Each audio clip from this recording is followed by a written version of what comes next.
Good morning.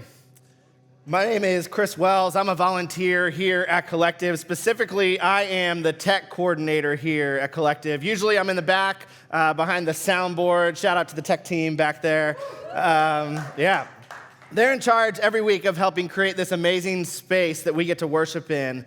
Pastor Michael and his family are out of town this week, taking a little vacation, some much needed family time this week.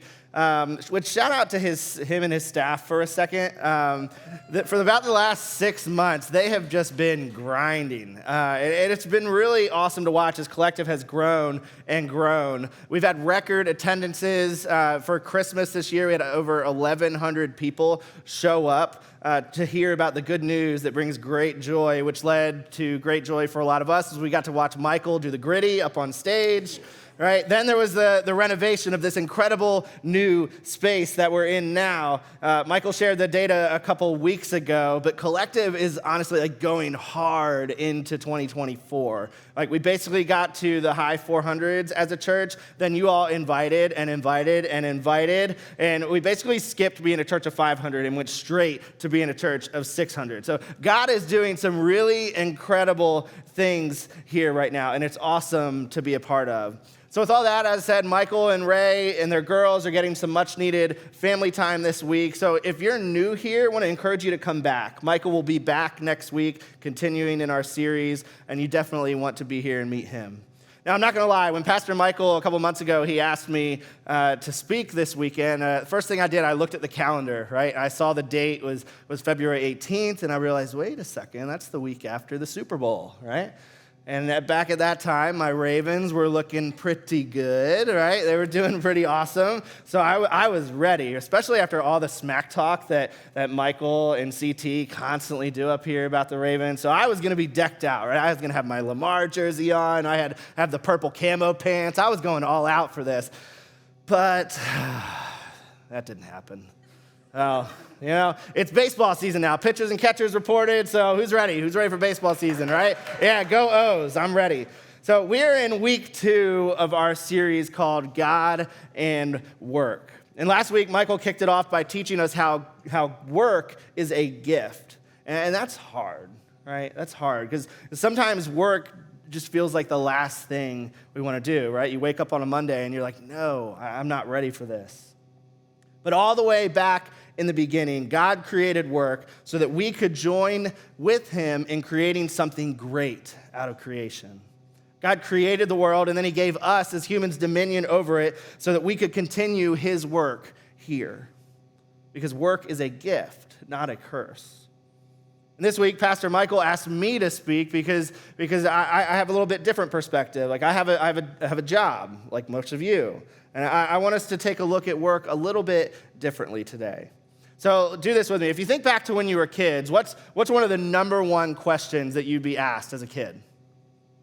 Yeah, what do you want to be when you grow up, right? And kids always have the best answers for this. Kids know at a young age what they want to be when they grow up. They're like, I want to be a policeman because I want to protect people. I want to be a doctor because I want to help people. I want to be a vet because I love animals. I want to be a teacher because I love animals. I mean, kids, sorry.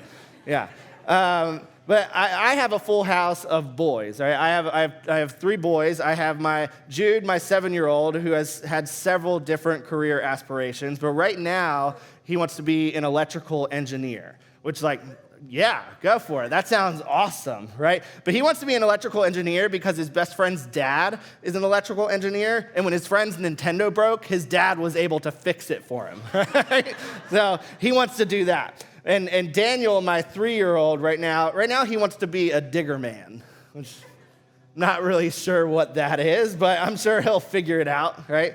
And I wish it was like this, right? Kids have so much confidence in their answers, right? They have so much confidence in what they want to be. They're like, I want to be this, so that's what I'm going to go do, right? And for me, I think the first thing I ever wanted to be was a fireman. Right? And then as I got a little bit older, I got into sports, and then I was like, I'm going to be a professional baseball player. Well, and then I realized I wasn't really good at sports. I wasn't a big athlete. So then I just wanted to be a sportscaster, and I'd be walking around the house like Chris Berman, whoop, right? And then I realized I wasn't very good at that. So So growing up, right, we have all these ideas, these dreams, these goals, and for some of you, you did it, right? You found it, you did it, you found your calling, you're doing your dreams, and that's awesome. But for others, not so much. For others, life took a different direction, and maybe you feel lost, or you have no idea what you're doing or why you're doing it. You're just trying to scrape by. You don't know what you're doing, and you think there must be something more than this. Like, there must be something bigger than this that I am called for. I must be here for something bigger than this. And it's hard because for many of us, like, we spend so much time at work. Michael mentioned last week that the average person spends about 90,000 hours in their lifetime at work, right? 90,000 hours. That's a quarter of our lifetime. And so that comes with an immense amount of pressure, right? Pressure to do something that's worth it. Pressure to make those 90,000 hours count, to make it mean something. Paul, who's one of the greatest church planners ever and author of about half the books of the New Testament in the Bible, he wrote a letter to the church in Ephesus there. Now, some context here about this letter. So many of the Christians in Ephesus were new Christians. And they were struggling, right? They struggled early on in their faith, and they needed a lot of direction in their faith. Now, when Paul wrote this letter to the Ephesians, Paul was actually in prison in Rome, which is not exactly an ideal scenario, right? But Paul wasn't in prison for committing a crime or something that like we would think of today. Paul was in prison for preaching the gospel, for doing the one thing that God had called him to do. His calling is what landed him in prison. So you think maybe Paul is like, maybe I'm rethinking my life choices here. But no, see, even in prison, Paul, he's writing to the Ephesians to try to demonstrate what a new life in Christ looks like. And here's what he says to them in chapter 4, verse 1. He says, "Therefore, I, a prisoner for serving the Lord, beg you to lead a life worthy of your calling, for you have been called by God." Well, like, what does that mean, to lead a life worthy of your calling? Like, this honestly makes me ask the question, like, what is a calling? Like, what is a calling? What does this mean? What are we supposed to do with our lives? So for me, after I realized I couldn't be a professional baseball player, or I wasn't going to be a sportscaster, I found it. I found it then. I found my calling. You see, I grew up in the church. My parents raised me in the church. I went to youth group every week. Basically my family's life revolved around the church. So at this point in my life, I'm getting ready for college. I'm applying to different colleges, and I have no clue what I want to do with my life. So my youth minister says, "Hey, I think you'd be a really good youth minister." I was like, "Okay, yeah, that sounds cool. Like, I see what you do. I like what you do." So I went to a Christian college, and then I decided to major in biblical studies with an emphasis in youth ministry. And the more that I dug into it, the more I realized, this is it. This is my calling. Like, I found it. I finally found my calling. I figured out what God wants me to do. I'm supposed to be in ministry. I'm called to ministry. So I graduated college, and I became a youth minister in Florida. And for 6.5 years, I lived that calling. And my calling, it paid me. My job was my calling.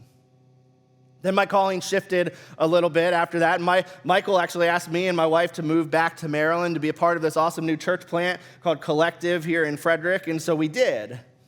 And so for about 2 years, I kept living out that calling and getting paid for it. And then life hit. Life hit really hard. You see, I had some issues in my life. I had some secrets in my life that were buried down deep. An addiction to pornography that I had brought into my marriage and into my ministry that escalated, and it escalated into multiple affairs. My wife and I got to share our story on Collective's Your Story Matters podcast, which, shout out, season 2 of that podcast is underway. I encourage you to go check that out. It's a really awesome podcast of people from Collective sharing their stories. But my story, it's messy. It's messy. And over the years, I tried to get rid of my addiction. And when I couldn't get rid of it, I just tried to cover it up. And when I couldn't cover it up, I ended up just lying and manipulating all the people in my life that I love the most. The little bits and pieces would come out at times, and I'd think that I could manage it. But then in the fall of 2017, when Collective Church was just 8 weeks old, the floodgates opened. And as I've come to know the hard way in my life, nothing in the dark stays in the dark. And as I had tried to hide more and more, an affair from my past came out, which led to me moving out of my house, leaving my wife and our 1-year-old son, and it led to my resignation from Collective. I was lost. I was alone. And all of a sudden, I was out of a family, and I was out of a job, too. But see, it wasn't just a job for me, right? See, this was my calling.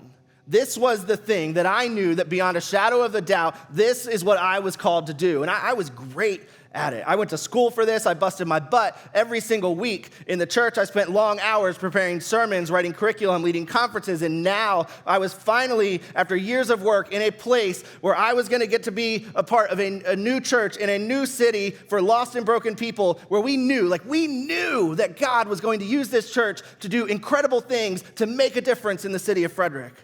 And I got to be a part of it. My job was going to make a huge difference.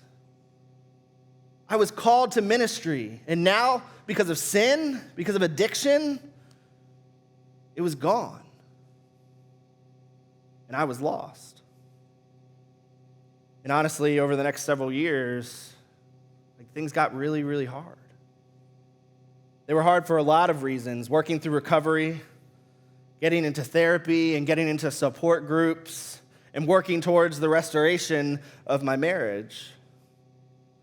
But there was an identity that I had. There was an identity that was now gone. See, for 12 years, I had wrapped up my identity and my calling in my job. My job had become my identity.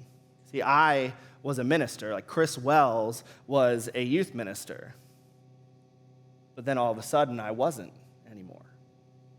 And after applying for 40 different jobs in and around Frederick and only getting an interview at UPS and Music and Arts and my dad's car dealership, I became a car salesman.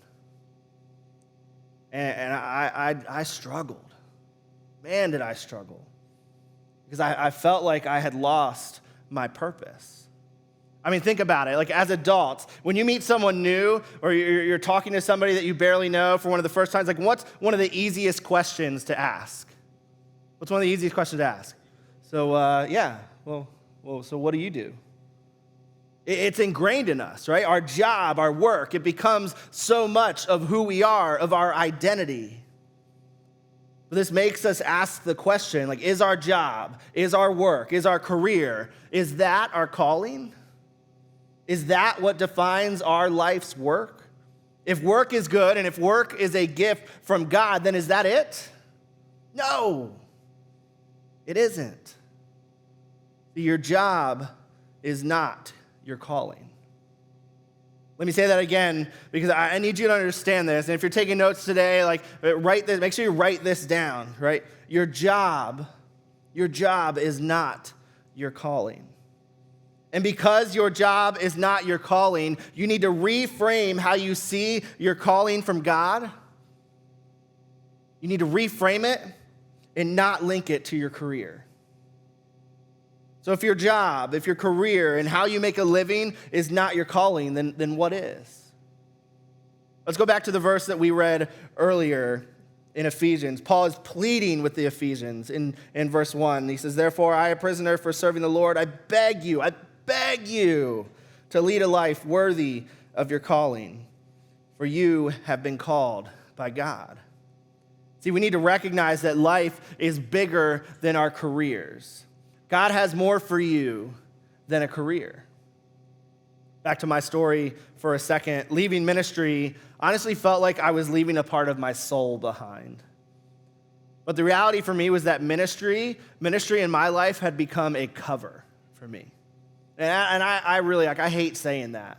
Now, God definitely did some awesome things while I was working for churches, and I loved it. I really did. I honestly loved it. I loved leading students. I loved preaching. I loved leading worship. I loved leading Bible studies and writing. I got to rub shoulders with some really incredible people, and great things happened. I got to baptize a ton of students, and it was awesome. The problem was that I had some other crap going on in my life. And my job of ministry became a mask to it all. It covered up all the other sin in my life. You see, I worked all the time. I had very little boundaries between my work life and my home life. And I became unhealthy. I became really unhealthy. Maybe you can relate. Maybe you work incredibly long hours. Maybe things at home aren't great, so you sink yourself into your work. You spend the majority of your day at work, so this becomes the most important thing in your life, above your family, above your kids, above your friends, above your hobbies, if you even have time for those, certainly more than your faith. So for me, when all of a sudden my job was gone, when everything that I'd worked so hard for was gone, I had to figure out my purpose again. I had to figure out my calling again. And honestly, I didn't even know how to go about it. I didn't even know where to start. This seemed like an incredibly daunting task. And it certainly wasn't like a mental switch in my head where it was like, okay, well, I'm on a new path now, so I guess I got to figure that out. It was incredibly hard, and it felt impossible. Fast forward in my life, 6 years later, a lot of healing, a lot of therapy, a lot of reconnecting with God, independent from a job. And there's a new story being written. There's a new story being written in my life. There's new purpose. Today, I'm almost 4 years into a new career. I work for Northrop Grumman in Sykesville. I actually just took on a new role as a project manager. And my wife likes to joke that I just look at spreadsheets all day, which we both thought would never happen in my life. And honestly, I'm now in a job that I never saw coming, but I love it. I love it. And I think I love it, though, because I've come to realize that my purpose, that my calling is bigger than my career. It's bigger than this job. See, here's the thing. I now know what Paul says is true. I am called. And I am to live a life worthy of that calling because I am called by God, and so are you. See, if you are a follower of Jesus, you are called. You are called. C.S. Lewis wrote a really great article. I encourage you to look it up and read the whole thing. It's entitled Work, a Holy Calling. Listen to an excerpt of what he wrote. He said this: whatever job you do, it is a holy calling, a sacred calling, a responsibility given to you by God to serve him there. He goes on to say, too often we think of our work, if we're not working specifically for the church, as being secular or second class, having nothing to do with true spirituality and little to do with being a faithful Christian. He says, we have a heritage in many churches which devalues ordinary work and sees it having little importance in the kingdom of God. Why is that? And he says this, he says, partly because there has been a retreat by Christians from the general culture. And I agree with this. I think that's true. I think in our society, in our culture, we've separated everything. Right? We have our work life, we have our home life, we have our church life, we have our work friends, our neighborhood friends, our family, our work friends. And we've separated all of these, and we really hesitate to blur the lines. But God doesn't call us to these separations. He's calling us in all areas of our life. You see, our calling is to live out our faith. Our calling is to live out our faith in everything that we do, and that includes our work. So how do we live out our faith at work? How do we do this? How do we reflect Jesus? How do we reflect Christ in how we work? I want to give us a few thoughts this morning on what this looks like, and then a few tools to how to practically make sure that we are working towards our calling. So the first thought I have for us today is how you work is a reflection of Jesus. Think about this. Does the way you work reflect Jesus, right? Your ability to share Jesus with your coworkers is going to be directly related to how you engage with them and how you treat them at work. If you are not dependable or trustworthy at work, then why would they trust you with things that are even more important? I think about Paul. And if you don't know much about Paul, as I mentioned earlier, Paul is one of the authors of the New Testament. He wrote about half of what we know of the New Testament. And he's also known as one of the world's greatest ever church planners, right? Paul went around, traveling around the Mediterranean, and started churches. And he started churches in these areas by preaching the good news of Jesus wherever he went. And then he would follow that up with writing these letters of encouragement back to these churches. So that's what makes up most of the New Testament. But did you also know that Paul had a real job? He had a real job too. Paul was a tent maker. In Acts 18, the author Luke shares some details about Paul's life. In verse 1, he says, "Then Paul left Athens and went to Corinth. There he became acquainted with a Jew named Aquila, born in Pontus, who had recently arrived from Italy with his wife, Priscilla. They had left Italy when Claudius Caesar deported all the Jews from Rome." And then in verse 3, it says, "Paul lived and worked with them, for they were tent makers, just as he was." You see, Paul knew the value of work. He had a trade. Paul worked to earn money so that he could create space to do his calling. I think that's awesome, right? Paul worked because he knew he needed to so that he could create space to do the thing that God called him to do. He needed to support the ministry that God had given him. And it's believed that Paul did this throughout his travels because he didn't want to be a burden on the communities that he visited. And I imagine how much more receptive those communities would have been because he was putting on work alongside the community. And I love this because I feel like I can relate to this now. I love my job. But my job creates space for me to live out my calling, both at work and in the church. As I mentioned earlier, I'm a volunteer here at Collective, but this church, this is the reason that Maggie and I live in Frederick. We moved to Frederick specifically to help start Collective, and whether I'm on staff at church, that doesn't change our calling to the city of Frederick. Honestly, I feel like now with my new job, I feel this calling even more, even heavier. My job allows me the space to be able to be deeply involved here at the church. Maggie and I are able to serve. We're able to give more than we ever have before. In fact, we're here most Sundays serving at Collective. And we love it. We love serving here. We both lead the production team, which consists of the band and tech and media teams here at Collective, and it's awesome.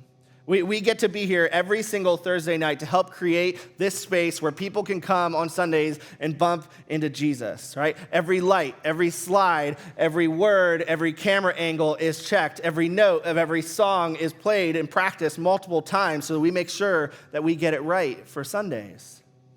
It was just a side note. Can we shout out and give it up for the band and the tech team for just a minute?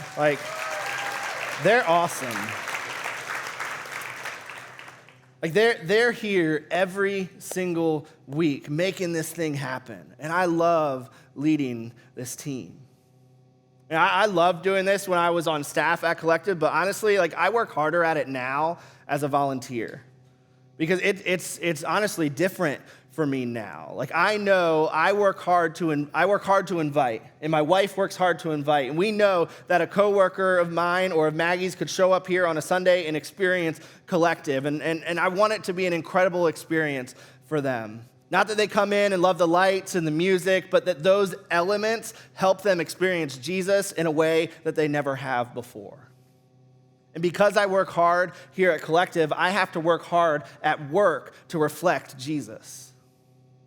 See, when I was a minister, it was pretty easy to reflect Christ, right? That was my job, right? I was supposed to do that. But now, as a project manager, I view this completely differently. I'm not like running around at work with a Bible, like thumping it on people's desks or anything like that. But I work hard. I work hard to allow my faith and my beliefs to influence how I carry myself at work. Last week, I actually got called into the office of like the number 2 at our branch in Sykesville. And it caught me off guard at first. I got an email at like noon, and he was like, hey, come to my office at 2 o'clock. And I was like, oh, all right. I hadn't really interacted with him before. But in my new role, I fall under his team. So he wanted to get together for a chance to talk. And about 10 minutes into our conversation, he said, hey, I just want to let you know that I'm a man of faith too. And at first, it kind of caught me off guard because I just wasn't expecting that while I was at work. But he was looking at my resume, and he saw that I was in ministry for a long time. And we ended up having a really cool conversation about ministry and church planning and the start of Collective. And he said that when he saw my resume, like he actually believed my experience was a big plus in him giving me this new opportunity, and that it's evident in how I carry myself at work. And honestly, like it was one of the best conversations I've had at my job. I've been at Northrop for almost 4 years now, and I've been working to invite some of my friends from work here. I invited some of them here today. Like how you work, how you carry yourself while you work is a reflection of Christ. The second thought I have for us today is you may not be able to talk about Jesus at work, but you can show Jesus. In some work environments, you aren't even allowed to talk about your faith openly, right? But that doesn't mean that you can't bring your faith with you. I think about my wife. My wife, Maggie, has been a 5th grade school teacher for 14 years. God bless her soul. I literally, you teachers, I could not do what you do. What I said earlier, animals, right? I could not do what you do. Like some of the stories that she comes home and shares, like it would blow your mind. But she relies on her faith at work. As a teacher, she can't openly talk about her faith to her students, but it is her faith that influences every conversation that she has. It's her faith that brings her passion to her job. She shares the love of Jesus to her students by giving them endless second chances, maybe when other teachers might flip out. She creates a calm, nurturing environment because that's what will help her students grow. And all of this stems from the fact that she is trying to be Jesus to her kids. On the wall in Maggie's classroom, there's a mirror with a bunch of different affirmations written around it. And every week, she has her students choose one affirmation to write in a journal. Because there's so much negativity in the world and in these students' lives. So she wants them to make a habit out of finding the things inside themselves that they can celebrate. And this is exactly what Jesus does for us, right? He calls us worthy. He calls us loved. He calls us children of God. And these students, they get to experience Jesus without even knowing it. This is showing Jesus to our students, and it definitely makes a difference. Think about it. Even if you aren't a Christian or if you're just checking out this whole Jesus thing, you should want to bring your best self with you to work. Going off our verse from Ephesians, after Paul writes, live a life worthy of your calling, he says this in verse 2. He says, always be humble and gentle. Be patient with each other, making allowance for each other's faults because of your love. Now see, if you're a follower of Jesus, then this is the standard. This is the standard because we should be reflecting these things to the world around us. But whether you're a follower of Jesus or not, as an employee, as a coworker, you want your team or your boss to see these characteristics in you. The question for you to wrestle with today is what is driving you? What's driving you? What is driving what you do with your life? And how might God fit into this if you let him? Yeah, Jesus wants to come into your life. He wants to help you fulfill the calling that he has for your life. And if you're interested in seeing how Jesus fits into this whole thing and fits into your calling, fits into your life and your story, I want to encourage you to check the baptism box on your connection card. The first step for you is baptism. Check that box to begin a conversation of what that might look for you, of letting Jesus into your life. And someone from our team will follow up with you this week. Now, I'll be honest, like doing this, being a reflection of Jesus at work and showing Jesus to your peers, like this is not easy. And some days, like I honestly would just rather not do it. In reality, like there's days at work that just really suck, right? There's deadlines you have to hit, or a really challenging customer, an overbearing boss, or maybe you didn't get the deal, or maybe your company's talking about downsizing, and you're like, what's the point? What's the point? This happens to me a lot. Like there are days where I just don't feel like it. I don't feel like it. And if I'm honest, like I know that there are days where I do not reflect Christ at work. Like particularly probably when I'm on the phone with vendors who just keep missing their delivery dates to us. But it's in those moments where I need to remind myself that I represent something far bigger than myself. All right, let's get practical for a minute. Like, how can we do this? How do we do this? What are some tangible ways that we can help ourselves be a reflection of Jesus and live out our faith at work? Like in those difficult moments, which we all have, what are some tools that we can use to center ourselves and remind ourselves of why we do what we do? The first one, it might sound like an easy one, but man, sometimes it's hard. Start your day in the Bible. Start your day in the Bible. And this is a challenge to myself. Like, if you've been here for a couple weeks or been here for a while, we just finished the 35 challenge, right? The 35 series, which is a 35-day challenge where we try to incorporate all these different habits into our lives to teach us new rhythms, right? And for me, daily Bible reading was a part of it. And the days where I exercised or I read my Bible in the morning, I had a much better day. Like if I just tried to cram it in at the end of my day, it honestly didn't mean as much. It didn't help me create a new rhythm in my life. But if I did it in the morning, I had a much better day, and it carried me into my day at work. Proverbs 16:3 says, "Commit to the Lord whatever you do, and he will establish your plans." See, bringing God into the beginning of your day, it changes the entire outlook of your day, of how you view yourself, of how you interact with other people and how you treat people, how you respond to negativity, all of it. It changes all of it. If you need a place to start in the Gospels. Maybe you've never done this before, maybe you've never read through the whole Bible before. Read Matthew, Mark, Luke, and John. Download the YouVersion app on your phone. It's an incredible Bible app. There's awesome plans that you can do either by yourself or with other people to teach you how to read the Bible. Or if you want a paper version, if you're old school like that, go to the Next Steps wall in the lobby and we'll hook you up. We'll help you get a Bible. Start your day in the Bible. The second tool for us is this: pause. Pause.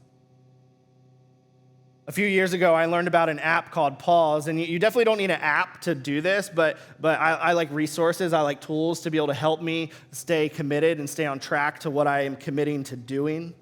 And this app called Pause, like it's legit. Like I've heard of other apps that help you with breathing exercises and meditating, but I like this one because it's based on God and centering yourself with Him. And again, this is something that I don't take advantage of enough, but when I need to, it's awesome. And I can take a 1-minute pause. Throughout my day, I'll take this app and I'll turn it on and I'll put my headphones in, I'll close my eyes, and I'll just take a pause and breathe.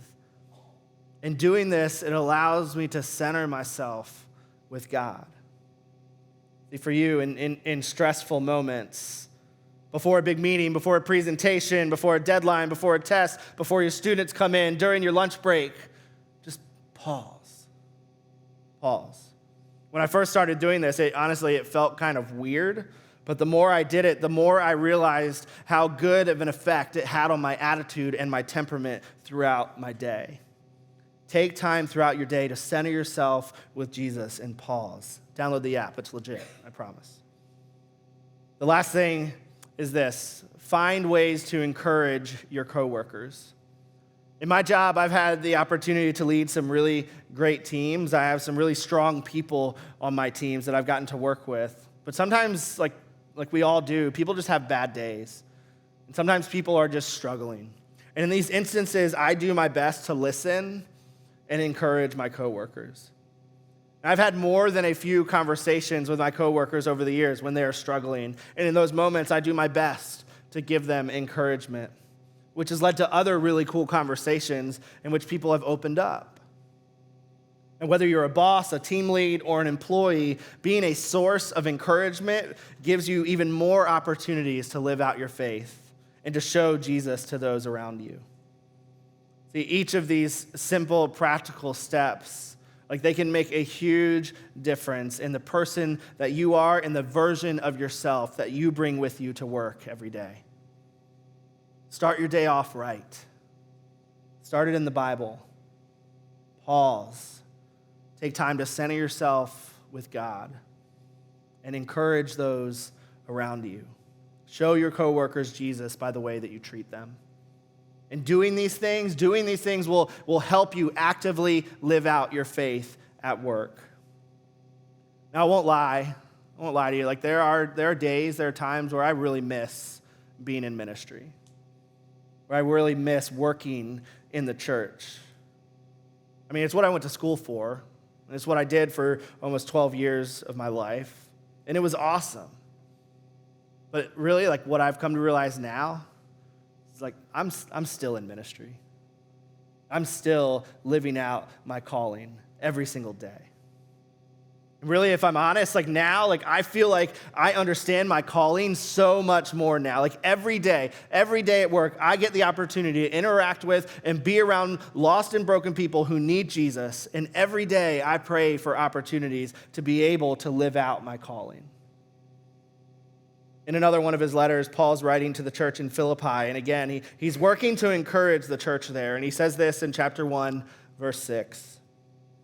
He says, "And I am certain that God, who began the good work within you, will continue his work until it is finally finished on the day when Christ Jesus returns." We all have good work to do. No matter where you are, no matter what job you have, no matter what you do, you have the opportunity to live out the calling that God has given to you to live out your faith at work. So live a life worthy of your calling, for you have been called by God. Let's pray. God, thank you so much for the opportunity that we have just to be together this morning, to be encouraged, to be in community together. God, thank you for the opportunities that you've given us. You continually invite us to be a part of your story. You want us, God, to continue making something great out of this creation story, out of the world.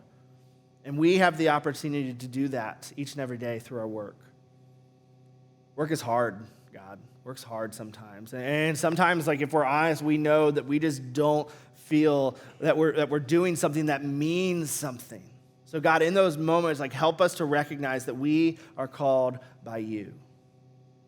And no matter where we are, no matter what we do, you have called us to live out our faith there by serving you, by showing people you. Every day, God, we have the opportunity to reflect you to the world around us. And every day, we have the choice. We have the choice of allowing you to impact the workplace by bringing you with us there. God, give us boldness, give us courage to show our coworkers you by the way we work each and every day. In Jesus' name, amen.